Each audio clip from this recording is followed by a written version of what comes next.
So I'm going to speed run through what I've done today.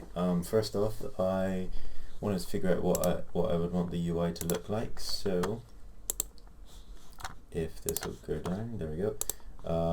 I made a couple of UI iterations of like buttons. They are something like that, and for like a selected, and one for like an unselected. Those are testing things at the moment. And I haven't actually tested them. I was going to add new DPI scaling options, but I find it not to be necessary because it supports everything that I want at the moment. If I decide to add HMD support for mobile phone, then I will do new DPI scaling options for mobile phone devices. So add the click to change camera fix to camera controlled with joystick. So I have a joystick right now, a controller, gamepad, and I've got it so that you can fly around. This is me flying with a joystick. I can use the right thumbstick to roll and lower and elevate. That was in ages ago. However, if I go to the cockpit, I can still do roll and elevate and such, but if I click it, it allows me to move my head around and to look around the cockpit. And when I click it again, the head returns back to the normal position, the default position, and I can use the controls like normal to fly the ship. So that's that, and AI, make a face, center of the map, okay, out of the warp camera. So, I did some stuff on warp today. So yeah, I did some stuff on warp today. Up the top, I did some new stuff with warp. So I added a dummy ship that looks like the normal Atlassian. And it will be the same with the Pago. So pretend that's the Atlassian. The ship, the dummy ship, is here. If I set it to not visible, the Atlassian is underneath, and the dummy ship is on top. This is because with the warp, if I show the warp when it compiles, I use the dummy ship to do a kind of a false warp thing. So if I'm moving and I press L to warp, it activates warp, and the Atlassian focuses on the location that it should be warping to. Now suddenly the Atlassian disappears and the dummy ship appears and it shoots off, and then the Atlassian's camera, which is the kind of visor HUD, catches up to it. And that's the visual storytelling element, this format evaluation. And then the Atlassian appears again, or the warp stops, and then you can move around again. That's for the visual storytelling aspect, so it simulates higher speed, but I need to plus it's similar to what movies do when they do when they do warp and such. I'm just trying to look at the, okay, so I have the lights enabled. Okay, anyway, with the visual storytelling aspect, I want it to simulate a greater speed, but I still need to adjust the speeds of everything and what the UVs do on the sky as well, because it's not finished and it looks kind of half done, which it is. So I did that with the warp settings. If I go to the event graph, I'm just setting the visibility of each, moving the dummy ship and not the actual ship, and then I have a delay, and then I move the actual ship and I set the visibility back to the other thing, to the normal ship, and the dummy ship disappeared. So yeah, that's what I added there, and so I had a problem with changing the head camera and the ship roll and elevation, switching between the two, and my solution was to separate the gamepad axes into their own separate events, input actions, and then on the roll and such I have a branch that says gamepad ship roll. So is the gamepad ship roll activated, or is the normal keyboard and mouse is the gamepad ship roll activated? Because if the gamepad ship roll is activated, then also the keyboard and mouse is activated, because they use the same axis mapping, and I'll show that. So if I go to axis mappings and I go roll, you can either use the keyboard and mouse or you can use the right thumbstick. However, the right thumbstick has its own events again, so technically both of these are firing. However, it only does roll or elevation when this boolean is set to true. Otherwise, if it's not set to true, then it won't do anything.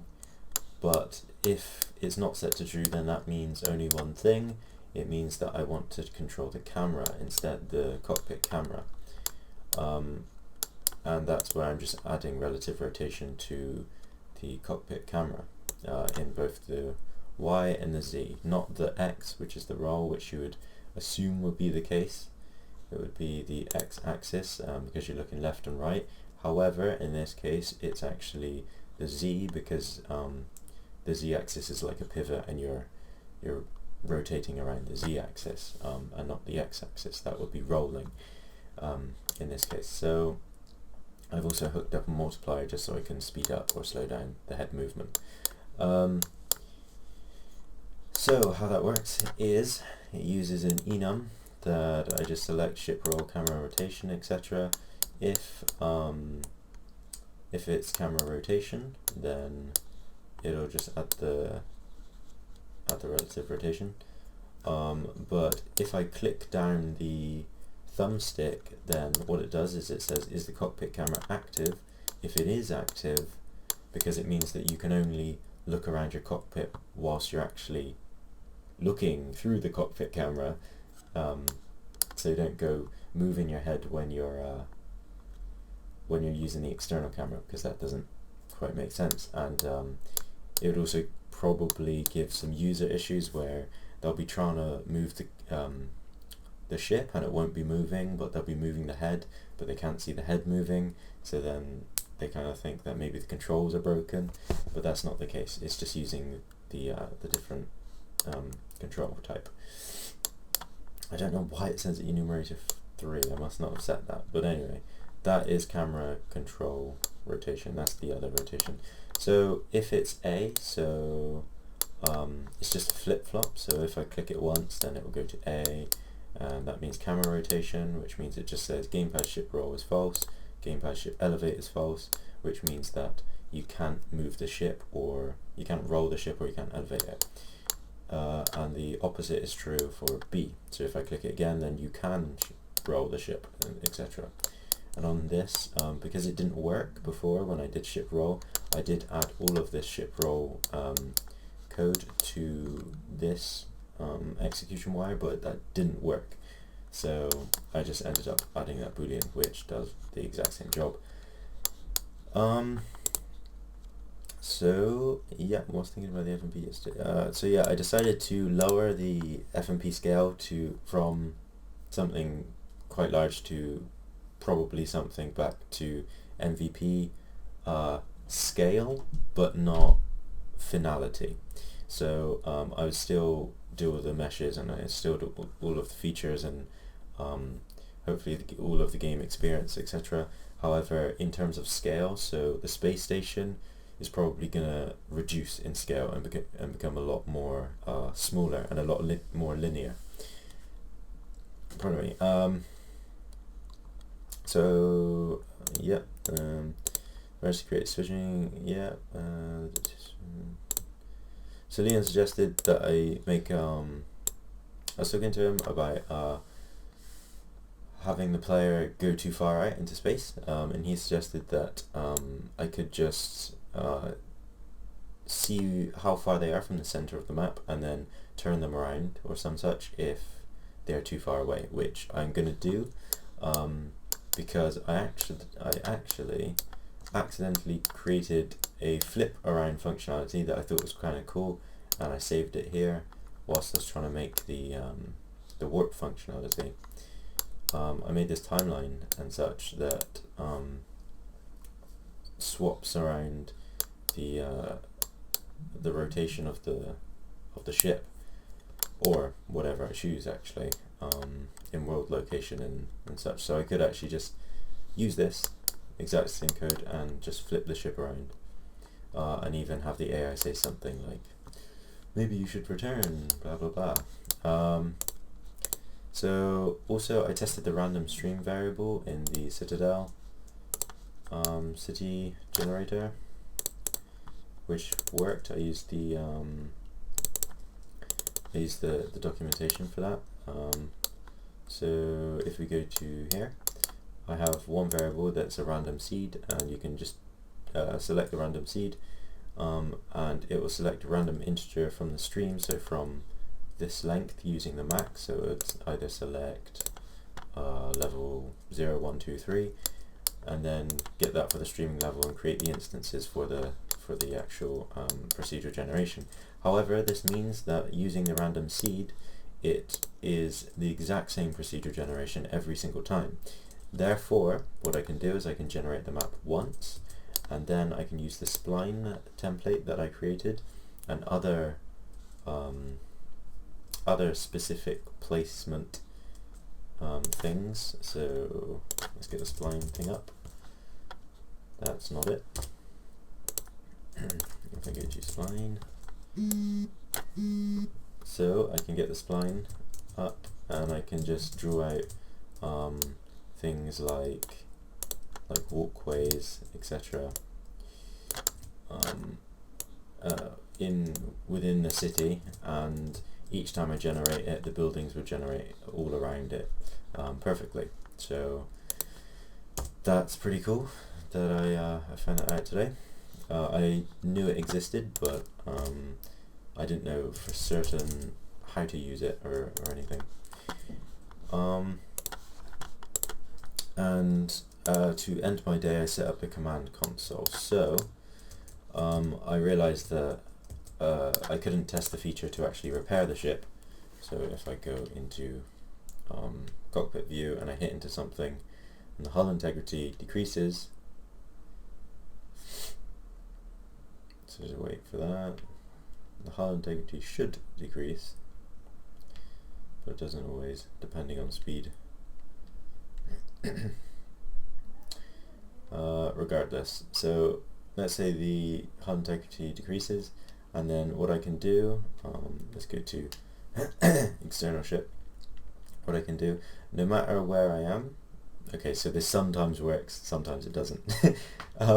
I can press B to open the command console, and what will happen is the ship control is revoked and the mouse comes on screen and it goes into safe mode, what I call safe mode, where the ship returns to a neutral position on its own, my controls are disabled, and I can select any command I want. I also need to scale this up, but I can run Atlassian repair, and then I can click confirm command, and that will heal the Atlassian or repair it. And that just reminds me what I was going to do is I was going to have a delay, so it repairs after a certain amount of time. So it seems like it's actually repairing and not just instant. And then I can click B again, and then it disappears. And then I can control my ship again. So once again, if I'm like that, I can press B, and then the ship should return to neutral position on its own. Sometimes it doesn't, sometimes it just keeps spinning around. Is it going to do it? No. Okay, cool. Yeah, so that's how I ended the day so far. However, what was it, UI? What I think I'm going to do real quick is go into the graph. hull integrity, this is for the repair Atlassian. What I'm going to do, I'm not sure if you can add a delay, you can add a delay, and then I'm going to promote that to a variable, and I'm going to put delay before repair. Then I'm going to give that a command console group. So now I have a delay before the repair. By default it's going to be 2 seconds. So that is how I'm going to end my day. And for evaluation, I did talk about the visual storytelling a little bit, and then the technical art sort of. The impressive portfolio, I'm quite impressed myself about how you can do things like how I've managed to find out how to do things like having the ship return to positions or do whatever it wants, like move on its own without the player. I quite like that, and same with the head, so it returns back on its own. I feel like it looks quite natural, and definitely does add to the believability of the entire world, because without it, I was going to actually have it so that the player's head just snaps back into position, which you wouldn't quite believe that it's a person doing that, because it's not quite natural. But I'm glad I found a way, and I only found a way by being persistent in my programming efforts. What problems, worries did I solve today? I talked about those. What did I do about those problems, worries? I talked about that. If I had to do the same thing again, would I do anything different?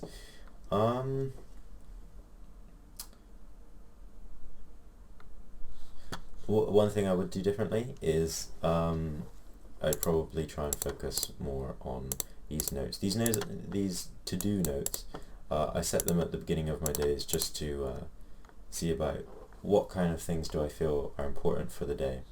And I do some of them, I don't always do all of them. Sometimes I create other functionality, and I think that's fine. However, maybe I might do a couple more of these. Today I wasn't really feeling like it.